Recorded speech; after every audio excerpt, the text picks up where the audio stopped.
Olá, internautas! Iniciamos mais um programa Quadrinhos para Quadrados e Redondos. Hoje estamos num evento aí do Sketchbook e temos aí a honra de conversar com um dos grandes heróis que fizeram a alegria da garotada, principalmente na década de 70, Peledel. Então, vamos bater um papo com o grande Paulo Fukui. Muito obrigado pelo grande aí. Acho que grandes são vocês que estão fomentando essas coisas, né? Divulgando o quadrinho e tal. Isso é muito necessário, né? Acho que é muito gratificante também. Então eu que agradeço essa oportunidade para dizer alguma coisa que se vale a pena dizer, se é que vale, né? Então, obrigado.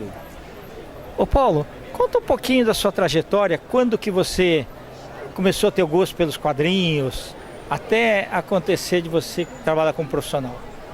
Isso aí acontece quando eu tinha uns 14, 15 anos, e eu lia muito gibi, meu pai dava cada bronca, porque falou, eu gastava dinheiro com essas porcarias, não sei o quê, mas secretamente eu trabalhava no armazém do meu pai, já pegava um dinheirinho para comprar o gibizinho e tal, escondia para ler e tal.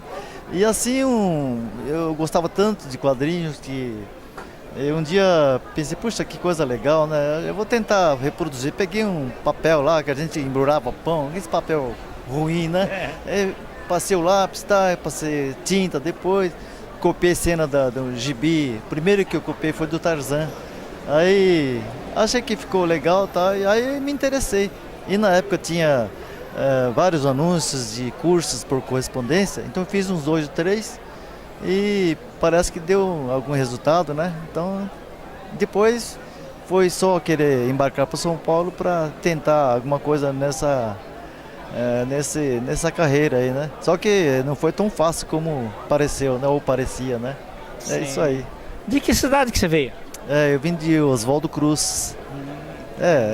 Na Alta Paulista. É uma cidade pequena, fica para lá de Tupã, entre Adamantina e Tupã.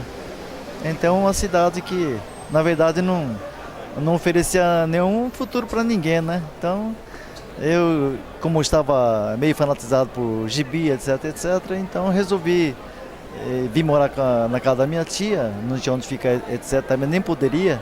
Aí meu pai, por milagre, deixou que eu viesse sozinho para São Paulo para fazer o que eu estava querendo fazer, né? Só que, inicialmente, para me manter, eu estava trabalhando num escritório de contabilidade, onde eu fiquei 4 anos.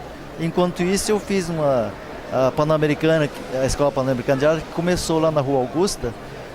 Aí conheci o Nico Rossi, conheci o Jaime Cortez, conheci o Inácio Justa. Aí o pessoal da sala de aula tinha umas 10, 12 pessoas. Eu era o único que queria fazer história em quadrinho. E o Cortez, nossa, ficou entusiasmado. Opa, um cara quer fazer quadrinhos. E ele adorava isso. Aliás, ele era diretor da Continental, que publicava quadrinho brasileiro, né? Então ele me deu um apoio muito grande, sabe? Então, eu até aproveito a oportunidade para agradecer a ajuda que ele deu. O Inácio Justo, o Cortez, o Minami também, que acreditou em mim, né? E jogou em cima de mim uma responsabilidade grande. Aí eu fiquei escravo do quadrinho, né? Só produzindo e tal, né? Então é isso aí. Ô Paulo, fala um pouquinho sobre as suas criações. O Tarum foi o primeiro que eu criei porque eu lia muito o livro do William Aureli, que era o Bandeirante do século XX. Eu li vários livros dele quando ele foi explorar o Roncador, foi explorar os índios chavantes, né? Então toda essa parte da selva brasileira, Mato Grosso, Amazonas, ele se embrenhava e contava os relatos das histórias que aconteciam, etc. E uma coisa que me chamou a atenção foi um índio chamado Taraúna, que ele era muito esperto, né? Aí inspirei o nome do Tarum, aí foi aí que surgiu. Eu gosto pela selva pelo deslumbramento que ele causava, naquelas aventuras, nas queimadas que se fazia no mato e tal, né? No lugar mais descampado e tal, os índios. Então era uma coisa super interessante que eu gostaria, porque eu pensei, poxa, tem um Tarzan africano, então tem um Tarzan brasileiro, né? Então a gente falou, vamos fazer uma cultura brasileira. Então as histórias eram mais com tendência a mostrar alguma coisa brasileira, né? Talvez não tenha acontecido isto, mas a gente acabou fazendo um personagem que saiu fora do que eu estava inicialmente pensando e acabou virando assim uma preferência dos leitores, né? Gostava das histórias, do tipo e tal. E assim sobreviveu algum tempo. E fora disso, depois disso, pediram para fazer os super-heróis também. Na época estavam oba-oba em cima de super-herói americano e tal. Sim. Então a gente criou um super-herói. Depois veio o Pabeima também, que é um herói brasileiro, né? E assim eu tocava pelo menos 3 revistas mensais, né? Então era bastante trabalho. Aí tudo na prancheta, né? Tudo na prancheta e as histórias, quando eu fazia, era depois do almoço, na hora do descanso. Você fazia arte final também? Fazia lápis, arte final, fazia tudo. Inclusive o roteiro e tal, né? Tem pessoa que fazia o roteiro assim, a grosso modo, então eu transformava em quadrinização para poder desenvolver essas histórias aí. Ô Paulo, esses heróis aí, principalmente o Tarum e o Super-Heróis, você teve um pouquinho de inspiração, por exemplo, do Tarzan e também no Fantasma, no formato? Sim. Tarzan, Fantasma e super-heróis mascarados que havia na época. Então houve assim, inspiração no traje também. Então realmente existe esse tipo de procedimento eu acho que com todos os desenhistas, né? Todo mundo elege um padrinho, etc. Gosta disso ou daquilo e acaba ficando na cabeça e na hora de você criar você acaba pegando um pedacinho aqui e ali. Acho que é mais ou menos normal isso aí, né? Quantos anos você acabou ficando na Edrel? Eu não fiquei muito tempo. Eu fiquei como colaborador, fiquei uns 4, 5 anos. Depois houve um problema lá, acho que o assunto é um outro assunto. Então, o remanescente me convidou para dirigir essa parte da redação e da criação de todas as revistas da Edrel, né? Certo. Então, ele achava que eu tinha versatilidade para fazer isso, então entrei e encaramos sem burocracia, na base do vamos fazer o que tem que ser feito, né? Então não tinha planejamento assim, técnico, conhecimento, foi assim a coisa grossa, sem pensar, precisa passar para a diretoria para ver se pode ou não pode, como é que é, não é. Então não existia esse tipo de empecilho. Era uma coisa que saía da cabeça, vamos fazer, tá legal, tá, então vamos lá, e fazia assim, no tapão mesmo.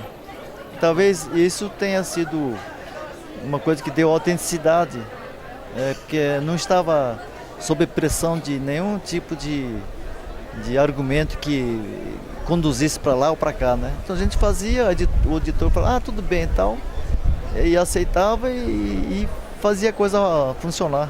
Era desse jeito. Bacana. Era a época da ditadura militar, né? Vocês sofriam censura? Nossa, era o que mais acontecia, era censura. Até alguns deles, alguma delegacia, eles fraudavam até desenhos de outras pessoas, dizendo não, era desenho que era considerado não muito aceito pela ditadura.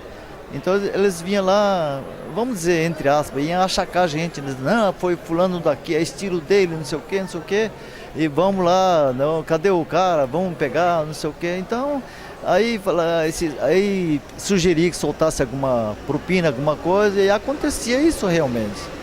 E muitas vezes, todas as revistas da Edrel eram ensacadas e havia assim uma tarja preta em cima da capa, então mal aparecia o título, né? Então era obrigado a lacrar para vender e de certa forma era até interessante porque o leitor ficava curioso para ver o que tem debaixo, né? Sim. Então talvez o cara comprasse muito por curiosidade, porque, se é proibido deve ser alguma coisa, sei lá, que me interessa, né? Então essa censura de fato não só prejudicou prejudicou, mas também ajudou a fazer uma venda melhor, talvez, sei lá. Então houve essas coisas, né? Paulo, mostra um pouquinho da tua obra aí. Lá na frente? Isso, Esse aqui, o personagem foi criado em 1968, foi o Nelson Cunha que escreveu a história. Ele escreveu primeiro um livro chamado Eram os Deuses Astronautas, né? Ou não, era Deuses e Semideuses. Deuses e Semideuses, Deuses e Semideuses. E daí pensamos, vamos fazer quadrinho, né? Então ele desdobrou alguma coisa e aqui no começo conta realmente alguma coisa que está um pouquinho ali, que está no livro, sabe? Tá. Então, nós resumimos para mostrar que era um planeta que estava se findando, então eles precisavam procurar um planeta semelhante para morar. Aí eles fizeram os foguetes, etc. E muitos cientistas avançados na época, eles criaram um cérebro inteligente, que tinha alguns milhares de anos, vamos levar para a Terra e vamos montar um laboratório e criar algum nativo, e vão implantar o cérebro no nativo para ver se vão melhorar a raça, para a gente continuar a nossa também e misturar com o silvícola do local, né? E foi feita toda essa pesquisa para ver a viabilidade de mudar daquele planeta que estava se acabando para a Terra, para eles continuarem sobrevivendo como uma raça extraterrestre, né? Então a história é por aí. E o Pau-Bema foi fruto de um implante, um menino índio foi observado e foi visto que ele era um menino saudável, menino inteligente, então escolheram ele para transplantar o cérebro. E quando foi feito o transplante de cérebro, houve um terremoto.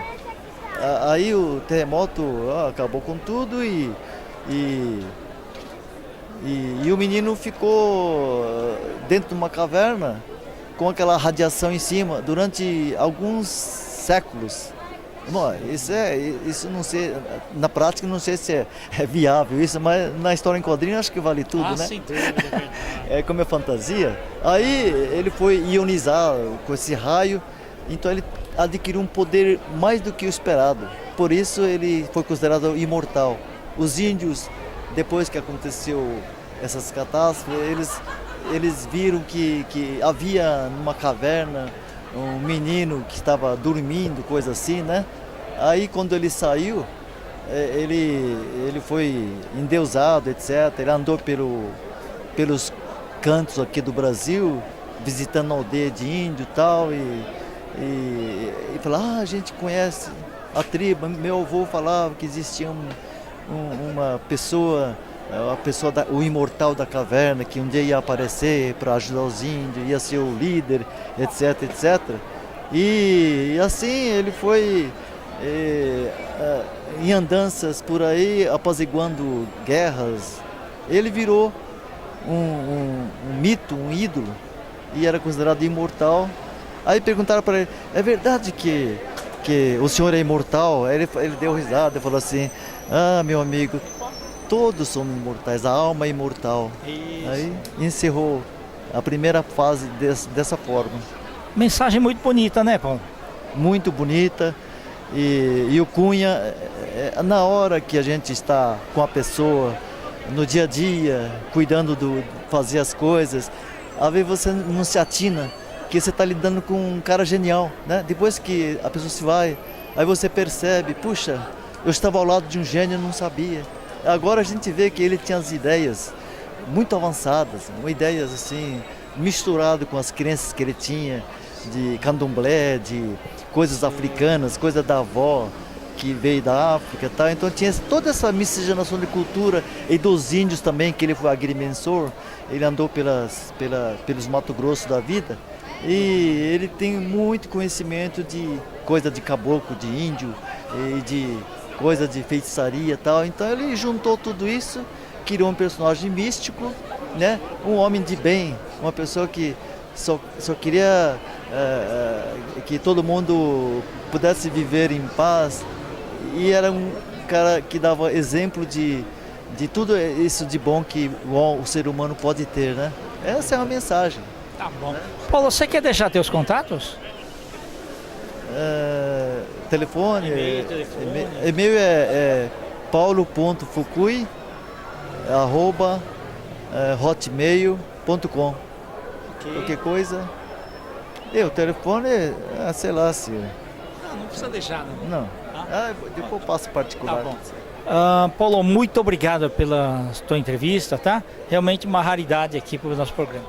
Eu que agradeço essa oportunidade e também agradeço por me considerar alguma coisa assim que eu nem acho, na verdade, mas como a gente fez parte da história na época, né? Bem ou mal, a gente acabou sobrando. E também sou um dos poucos sobreviventes da turminha, primeiro do hall da Edrel, né? E eu fico muito lisonjeado e grato e nem mereço tanto. Não, foi bem.